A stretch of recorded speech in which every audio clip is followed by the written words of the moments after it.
सुहानी लंबी थी, उसे सब जिराफ कहकर बुलाते थे। लेकिन जब से रजत ने उसे कॉलेज में देखा तब से वो उसका दीवाना हो गया। लेकिन वो बौना था, इसलिए सुहानी उसे नजरअंदाज कर देती थी। एक दिन, सुहानी, मैं तुमसे शादी करना चाहता हूँ। रजत मेरा पीछा छोड़ दो, तुम इतने छोटे और मैं इतनी लंबी, भला हमारा क्या मेल। देखो, मैं जानता हूँ कि मैं बौना हूँ, मगर क्या मैं तुम्हें पसंद नहीं हूँ? अब तुम अच्छे लड़के हो, लेकिन क्या सुहानी? बेमेल जोड़ी दुनिया देखेगी तो हंसेगी। और क्या हमारी शादी के लिए क्या तुम्हारे घर वाले मानेंगे? अरे तुम तो मानो, घर वालों को बाद में देखा जाएगा। तुम तो राजी हो जाओ ना। रजत अच्छा लड़का था, इसलिए उसकी जिद के सामने सुहानी हार गई और उन दोनों ने शादी कर ली। सुहानी रजत के साथ अपने घर पहुंची तो उसकी माँ रमा बोली, ये सब क्या देख रही हूँ सुहानी, और ये बौना कौन है? माँ, ये आपके दामाद हैं। हैं? ये टुनिया मेरा दामाद? अरे वाह माँ, आपने तो नाम भी सोच लिया। टुनिया अच्छा नाम है, अब से मैं भी इन्हें टुनिया ही बुलाऊंगी। सुहानी, बहुत हुआ मजाक, सच बता, तूने इस बौने से क्या सचमुच शादी कर ली? हाँ माँ, इसमें झूठ बोलने वाली क्या बात है? हाय रे, मैं लुट गई, बर्बाद हो गई। मेरी इकलौती बेटी इस दुनिया को मेरा दामाद बना कर ले आई। अब मैं इस दुनिया को कैसे मुंह दिखाऊंगी? माँ जी, आप तो बिना घूंघट के मुंह दिखा सकती है ना। चुप करो, मैं तुमसे बात नहीं कर रही। जाओ, निकल जाओ यहाँ से दोनों। तुम दोनों मेरे घर में नहीं आ सकते। आप कितनी अच्छी हो माँ। आज ही हमने शादी की है और आज ही आप हमें हनीमून के लिए भेज रही हो। एक दो दिन आराम तो करने दो, फिर चले जाएंगे। सुहानी अंदर आ गई और रजत को समझाते हुए बोली, रजत, आपको मेरी माँ से इस तरह बात नहीं करनी चाहिए थी। आपने सारी बातें मजाक में कह दी। जानते हो माँ कितनी तकलीफ में होंगी? जानता हूँ, इसलिए तो सारी बातें मजाक में कही। और अगर गंभीर होकर कहता तो तुम्हारी माँ बहुत दुखी होती। अब चलो यहाँ से, अभी तुम्हें मेरी माँ के भाषण भी सुनने होंगे। वैसे ये टूनिया किसे कहते हैं सुहानी? बुरा तो नहीं मानोगे? अब बताओ भी। टुनिया मतलब छोटे कद का, मतलब बौना।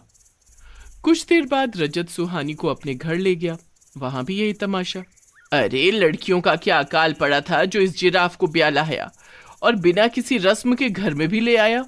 कल को 4 लोग बातें बनाएंगे कि सास ने गृह प्रवेश भी नहीं किया, और देखो ये छमक छल्लो मर्दों किसी चाल चलकर कैसे अंदर चली गई।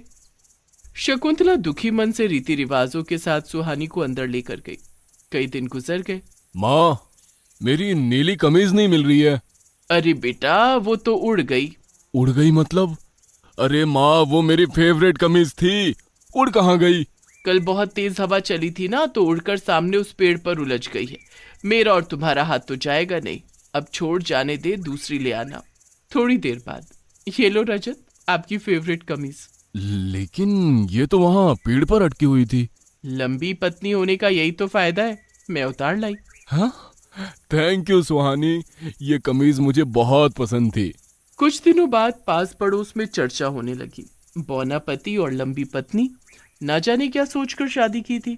शायद खूब दहेज मिला होगा, इसलिए लालच में शादी कर ली। शकुंतला ने जब ये बातें सुनी तो दुखी होकर रजत से बोली, रजत, तू इसे तलाक दे दे बेटा। दुनिया में तेरे मेल की बहुत सी बौनी लड़कियां हैं, सब तुम्हारा मजाक उड़ाते हैं। माँ, ये क्या कह रही हो? वो लंबी और मैं बौना हुआ तो क्या हुआ, हम बहुत खुश हैं। अगले दिन, अरे लगता है बाहर दरवाजे पर साधु आए हैं। शायद मेरे दुख का निवारण इनके पास हो, जाकर देखती हूँ। अलख निरंजन बेटा, लगता है तू बहुत दुखी है। बाबा, आप तो अंतर्यामी हो, बिना कहे सब जान लिया। मेरा बेटा बौना है और एक लंबी बहू को ब्याह लाया है। कुछ ऐसा उपाय है जिससे उनका तलाक हो जाए या वो भी बौनी हो जाए? अभी देख कर बताता हूँ बेटी। हो जाएगी, लेकिन पूरे 5100 रुपए लगेंगे। पूजा करनी पड़ेगी। अच्छा बाबा, मैं दे दूंगी, बस किसी तरह उस लंबू का कुछ इंतजाम हो जाए। घर में कोई मर्द तो नहीं है? नहीं तो सारी पूजा बेकार हो जाएगी। नहीं बाबा, बेटा है, वो भी रात तक वापस आएगा। फिर देरी कैसी? जल्दी अंदर चलो, ताकि मैं जल्दी से पूजा शुरू कर सकूं। शकुंतला बाबा को अंदर ले आई। सुहानी तब छत पर बैठी हुई अपने बाल सुखा रही थी। साधु को घर में घुसते देख वो चौंक गई, लेकिन ये साधु घर में किस लिए आया है ये जानने के लिए वो चुपचाप सीढ़ियों की खिड़की से अंदर देखती रही। बेटी, हल्दी, चावल, लौंग एक कटोरी में डालकर रख दो और 5100 रुपए अपने हाथ में लेकर बैठो। वो पैसे मुझे नहीं, मेरे गुरु को देने हैं, जो पलक झपकते ही तुम्हारी बहू को बौना बना देगा। ये सब चल क्या रहा है? माँ जी इस बाबा को मुझे बौनी बनाने के लिए लाई है। हे भगवान, अब तो देखा ही जाए साधु बाबा क्या गुल खिलाने वाले हैं। बेटी, दोनों आंखें बंद करके अपने बौने पूर्वजों का ध्यान करो। शकुंतला आंखें बंद करके ध्यान करने लगी। बेटी, गुरुजी अभी मान नहीं रहे हैं। कोई सोने या चांदी का छल्ला हो तो उसे अपनी उंगली में पहनकर बैठो। शकुंतला झट से अपनी सोने की अंगूठियां पहनकर बैठ गई। बेटी, गुरुजी प्रसन्न हो गए। अब जिधर तुम्हारी तिजोरी हो उधर ये अगरबत्ती घुमा दो, फिर तुम्हारी बहू बौनी हो जाएगी। शकुंतला ने तिजोरी की तरफ अगरबत्ती घुमाई। एकदम से वो अगरबत्ती के नशीले धुएं से बेहोश हो गई। बाबा ने शकुंतला के हाथ से अंगूठियां उतारी, 5100 रुपए लिए और तिजोरी की तरफ बढ़ाई था कि तभी सुहानी ने पीछे से उसके सिर पर डंडा मारा। बाबा बेहोश होकर गिर पड़ा। सुहानी ने बाहर शोर मचाया और पड़ोसियों को सारी बात बताई। पड़ोसियों ने उसकी जमकर धुनाई की। तब तक शकुंतला भी होश में आ चुकी थी। माँ जी, आप ठीक तो है ना?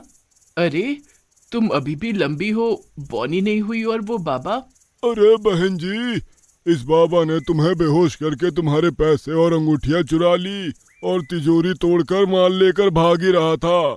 शुक्र है तुम्हारी बहू का जो उसने सही समय पर उसके सिर में डंडा मारा और हमें बुला लिया, वरना आज तो सब साफ था। ये धोखेबाज था, इसीलिए पूछ रहा था कि घर में कोई मर्द तो नहीं है। माँ जी, मैं सब छिप कर देख रही थी। मुझे तो तभी समझ आ गया था कि ये कोई साधु नहीं, कोई लुटेरा है। मैंने रजत और पुलिस को फोन कर दिया है, वो लोग आते ही होंगे। अरे बहू, तुम तो बहुत तेज निकली। अगर तुम ना होती तो ये लुटेरा सब कुछ ले गया होता। मुझे माफ कर दो। तभी पुलिस के साथ साथ रजत भी आ गया। उस चोर को पुलिस पकड़ कर ले गई। माँ, मैंने वकील से बात कर ली है।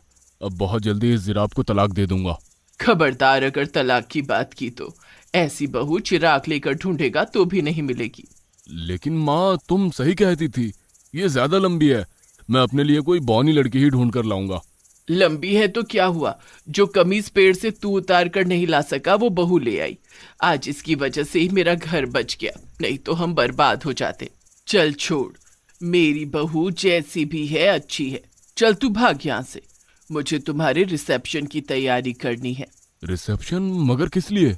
इसलिए कि मैं सबको दिखा सकूं कि एक बौना पति अपनी लंबी पत्नी के साथ कितना खुश है। शकुंतला ने एक शानदार रिसेप्शन किया और फिर रजत अपनी लंबी पत्नी के साथ प्यार से रहने लगा।